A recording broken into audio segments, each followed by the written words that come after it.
मितांश गाड़ी भगाता है क्योंकि उसे पता चल गया था कि उसकी गाड़ी का पीछा किया जा रहा है।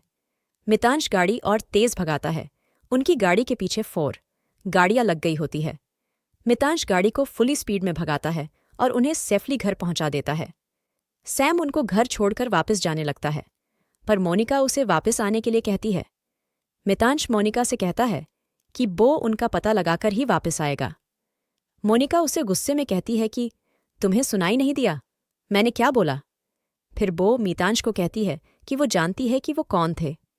मितांश गाड़ी से उतरता है और मोनिका के पास आकर पूछता है, तो मुझे बताओ, वो कौन थे और तुम्हारे पीछे क्यों पड़े हैं और तुम्हें मारना क्यों चाहते हैं। मोनिका मितांश को शांत करते हुए कहती है कि वो टाइम आने पर सब कुछ बता देगी। मितांश चुप हो जाता है और वहां से जाने लगता है। मोनिका उसे आवाज लगाती है और वापस आने को कहती है। मितांश वापस आता है। मोनिका उससे कहती है कि तुम सच में बहादुर हो, धन्यवाद। शायद आज हम तुम्हारी वजह से ही बचे हैं। और कुछ देर के लिए लंबी सांस लेकर चुप हो जाती है। मितांश को समझ नहीं आ रहा था कि आखिर मोनिका मैम क्यों कुछ नहीं बता रही थी। बिजनेसमैन को जब पता चलता है कि उसकी फैमिली पर हमला हुआ है तो जल्दी से घर आता है और अपनी पत्नी मोनिका से पूछता है कि आप लोग ठीक तो हो और हमला किसने किया, पता चला या नहीं। मोनिका कहती है कि सिक्योरिटी टीम पता लगा रही है, पर मैं अच्छी तरह से जानती हूँ कि हमला किसने करवाया है। बिजनेसमैन मोनिका से कहता है, जल्दी से बताओ किसने करवाया है। मोनिका कहती है कि शायद तुम अच्छी तरह से जानते हो कि किसने करवाया है। मोनिका बिजनेसमैन से कहती है कि मुझे काफ़ी थकान महसूस हो रही है, मुझे आराम करना है। बच्चे भी सो रहे काफ़ी डरे हुए हैं। बिजनेसमैन राहुल को थोड़ी देर बाद एक कॉल आती है। उसे कहा जाता है कि अभी जो आपकी फैमिली पर हमला हुआ है वो सिर्फ ट्रेलर है, और हम चाहते तो स्नाइपर अटैक सीधा आपकी पत्नी के सिर पर करके उसी टाइम उसको मार सकते थे, पर हमने ऐसा नहीं किया क्योंकि फर्स्ट टाइम हम वार्निंग ही देते हैं और दूसरी बार सीधा ऊपर भेज देते हैं। मुझे उम्मीद है कि मेरी बात आपको समझ आ गई होगी। मेरे अगले कॉल का इंतज़ार करना और ध्यान रहे कि किसी भी तरह का हंगामा नहीं चाहते हैं हम। बाकी तुम समझदार हो। इतना कहते ही कॉल कट जाती है। राहुल काफ़ी हैरान हो जाता है और वापस उसी नंबर पर कॉल बैक करता है, पर नंबर स्विच ऑफ आता है। राहुल काफ़ी हड़बड़ा जाता है और मोनिका राहुल से पूछती है कि क्या हुआ और किसका आया था।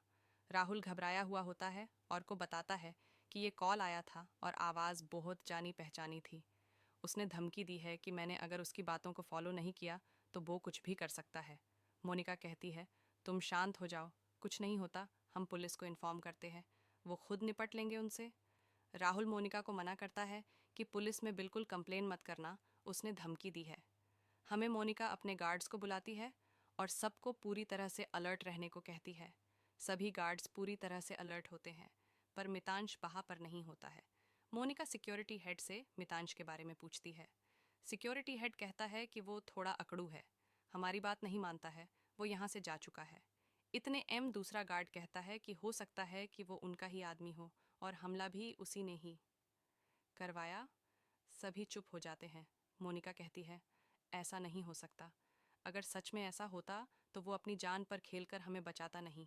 राहुल कहता है कि मुझे लगता है सिक्योरिटी हेड ठीक कह रहे हैं कि शायद वो उनका ही आदमी है, तभी तो अटैकर को हमारे बारे में सब पता लग रहा था। मोनिका कहती है, मुझे ऐसा बिल्कुल नहीं लगता। राहुल कहता है कि अगर ऐसा नहीं है तो मितांश यहाँ क्यों नहीं है। अगर वो सच में उनका आदमी नहीं है तो उसको यहाँ होना चाहिए था। सब परेशान बैठे होते हैं। थोड़ी देर बाद मितांश आता है। राहुल मितांश को देखकर गुस्से लाल हो जाता है और उसे बी वहां से जाने को कहता है। मितांश उनसे पूछता है कि उसने ऐसा क्या किया कि उसे निकाला जा रहा है।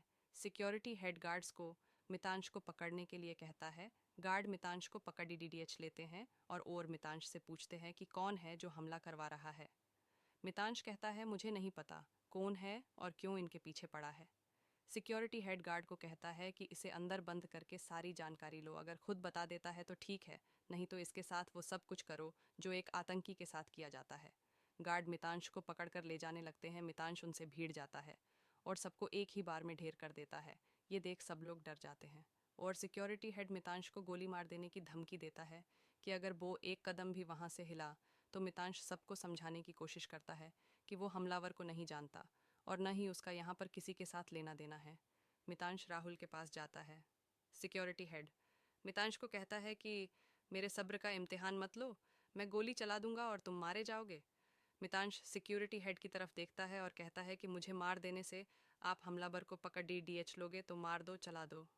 गोली पर शायद एम पता लगा सकता हूँ कि हमलावर कौन है। अगर आपको गोली चलानी है तो चला दो, दोनों ही ऑप्शन आपके पास हैं। या मुझ पर विश्वास मत करो, या हमला किसने और क्यों किया, ये पता लगाने के लिए मेरा साथ दो।